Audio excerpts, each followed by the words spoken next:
bugün Yusuf Bozkurt kardeşimiz için burada toplanmış bulunmaktayız. Yusuf kardeşimizi bekarlık hayatında nasıl bilirdiniz? Nasıl bilirdiniz? Nasıl bilirdiniz? Sen nasıl bilirdin Yusuf kardeşim? Ama şu anda zor cevap. Altınlarınızı helal ediyor musunuz? Helal ediyor musunuz? Helal ediyor musunuz? Sadıçlar adına mutluluklar diliyorum kardeşim.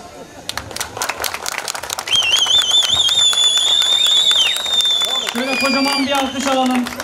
Damat beyin arkadaşına. Çocuklar şurayı bir boşaltabilir misiniz çocuklar? Gençler, çocuklar şurayı bir boşaltın.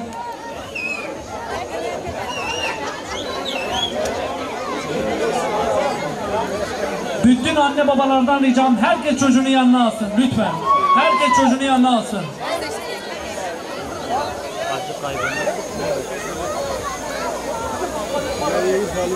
halal etmiyor.